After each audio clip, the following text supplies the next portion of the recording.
Good morning everyone, welcome back to the channel to a new blog. তো আজকে Sunday মানে বুঝতেই পারছো দেরি করে ঘুম থেকে উঠেছি। এখন বাজে 11টা আর ছেলের বাবা একটু বেরিয়েছে। অ্যাকচুয়ালি ছেলের বাবার একটা কাজ ছিল, তাই আমি বললাম তুমি ওকে নিয়েই যাও, কারণ ও থাকলে হয় আমাকে ওকে পড়তে বসাতে হবে, অথবা আমাকে টিভি চালিয়ে দিতে হবে, অথবা ওর সঙ্গে আমার খেলতে হবে, তাহলে আমার কোনো কাজটাই হবে না। আর ওর মানে জন্মদিনের কাজটাও খুব তাড়াতাড়ি মানে চলে এসেছে বুধবার দিন, যার ফলে টুকটাক কয়েকটা যে ঘরের কাজ রয়েছে সেগুলো হচ্ছে না। আর সবকিছু মানে সেই রাতেও ঘুমাবে, তারপরে করতে গেলে না খুব দেরি হয়ে যায়, যেহেতু পরের দিন আমার মর্নিংয়ে স্কুল। তো ফ্রিজটা তো পরিষ্কার করা হয়ে গেছে, এখন বাকি আছে এই যে রান্নাঘরের এই জায়গাটা আমার অনেক দিন মানে প্রায় অনেক দিন হয়ে গেল। তোমাদেরকে আগেও বলেছিলাম যে জায়গাটা পরিষ্কার করতে হবে, এসিটা লাগানো হলো এখানে, যার ফলে সেই নোংরাগুলোও হয়েছে ওখানে, তো সেটা করতে হবে। তো সেটা ছেলে থাকলে আমি পারবো না করতে, কারণ আমাকে করতে দেবে না। তো ওরা বেরিয়েছে, আর সেই ফাঁকে আমি কয়েকটা জিনিস মানে ইউটিউব আর ফেসবুকে কয়েকটা জিনিস কয়েকটা কাজ সেরে নিলাম। সেরে এখন এখানে জল ভরে ওখানে রাখবো, তারপরে এটা পরিষ্কার করতে বসবো। আর পরিষ্কার করা মানে তো শুধু পরিষ্কার করা না, মানে একটা মোটিভেশন লাগে যে হ্যাঁ শুরু করলে তো সেটা শেষ করতেই হবে। যে কোনো কাজ আর কি শুরু তোমায় করে ফেলতে হবে, তারপরে শেষটা হয়ে যায়। তো এখন স্টার্ট করা যাক, নাহলে দেরি হয়ে যাবে। আর এই বিছানাটা আমি এখনো তুলিনি ইচ্ছা করে, মানে বালিশ টালিশ মানে চাদর যেগুলো থাকে সেগুলো তো তুলে ফেলেছি, কিন্তু তুলিনি এই কারণে, কারণ দিদি যখন আসবেন কাজ করতে তখন আমি এখানে কিছু ঝুল হয়েছে, পুরোপুরি হয়নি, মানে পয়লা বৈশাখের আগেই তো ঝাড়াঝুড়ি হয়েছিল, তবুও আবার টুকটাক হয়েছে। তো সেই টুকটাক একটুখানি ঝেড়ে দেবো, তারপরে বিছানাটা তুলে দেবো চাদরটা। সেই কারণে বিছানাটা এখন এদিকটা আর ধরছি না, ওদিকেই ডাইরেক্ট চলে যাচ্ছি। সংসার এমনই একটা জায়গা যেটা যেখানে আর কি কখনো কোনো কাজ শেষ হয় না। সব কাজ দেখবে শেষ করে মনে হবে যেন সব কাজ মোটামুটি শেষ করে শুলাম, ও মা কিছু না কিছু পড়েই থাকবে। এটা তোমাদের সঙ্গে হয় কিনা জানিও। আর এই যে তোমাদের দেখালাম যে ক্রকারি ইউনিটটা, তো অনেক দিন আগে একটা ভিডিও ছেড়েছিলাম, সেখানে একটু নতুন করে সাজিয়েছিলাম, তো ঠিকই তখনই আর কি পরিষ্কার করা হয়েছিল। তারপরে দীর্ঘদিন ধরে আর পরিষ্কার করা হয়নি। ভেতরে তো অর্গানাইজেশনটা ঠিকই ছিল, কিন্তু ভীষণ ধুলো পড়ে গিয়েছিল, কাঁচ দিয়ে ঢাকা, তাতেই এই অবস্থা। যদি ওপেন থাকতো তাহলে তো আরও অবস্থা খারাপ থাকতো।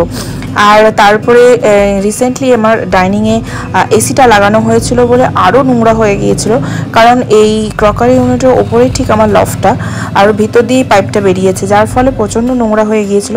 তাই ভাবলাম যখন পরিষ্কার করতেই হবে, মানে অনেকদিন ধরেই ভাবছি পরিষ্কার করব করে আর হয়ে উঠছিল না, তো ফাইনালি করছি, কারণ আর হাতে সময় নেই। মানে আজকে রবিবার, আগামী বুধবার ছেলের জন্মদিন, যার ফলে আর আজকেই তড়িঘড়ি করে করছি। আর তার জন্যই ছেলেকে নিয়ে যেতে বললাম ওর বাবাকে, কারণ যদি ও থাকে তাহলে এই এত সব কাচের বাসন তো মানে একটু ভয় লাগে এই আর কি। আর অনেক শখ করে আমি আমার রান্নাঘরটা বানিয়েছি। আমার রান্নাঘরের পুরো ভিডিও তোমাদের সঙ্গে আগেও শেয়ার করেছি, চাইলে তোমাদের যদি কেউ দেখতে চাও তাহলে অবশ্যই আমার চ্যানেলটাকে সাবস্ক্রাইব করার পরে যে পাশের বেল ঘন্টিটা রয়েছে সেটাতেও তোমরা ক্লিক করে রাখতে পারো, যাতে যখনই আমরা কোনো ভিডিও আমি পোস্ট করব তখন সেটা নোটিফিকেশনটা সবার আগে তোমার কাছে চলে যাবে। তো ওখানে গিয়ে আমার চ্যানেলে গিয়ে তোমরা দেখতে পারো আমার এরকম রান্নাঘরের অর্গানাইজেশন বা কিভাবে কি করেছি, পুরো ভিডিওটা দেওয়া আছে।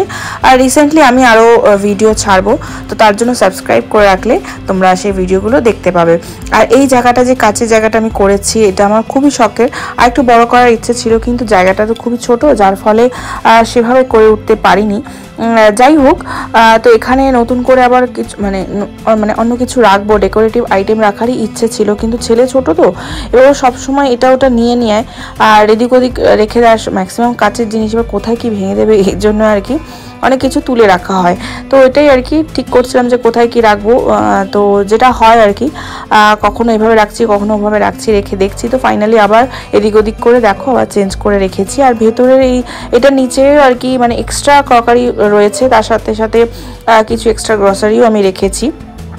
এই সব কিছু পরিষ্কার করে নিয়েছি, আর ভীষণ আরশোলা হয়, যতই আমি শুকলঙ্কা বলো কালো জিরে বলো রাখি, তার সত্ত্বেও ভীষণ আরশোলা হয়, যার ফলে দেখো নিচে কত নোংরা পড়ে রয়েছে, তো দেখতেও তো বিচ্ছিরি লাগে, যার ফলে এগুলো পরিষ্কার করতে হয়। তো দীর্ঘদিন পরে এটা করা হচ্ছে।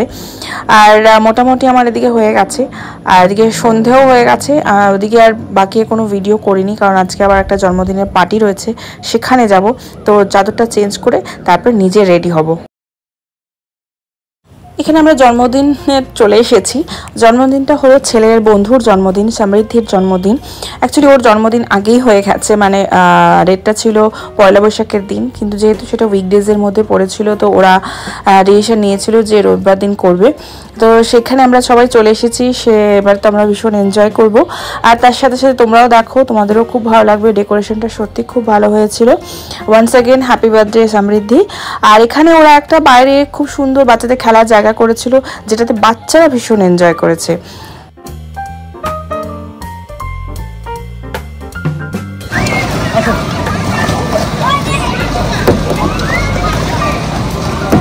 আচ্ছা চলে আসো।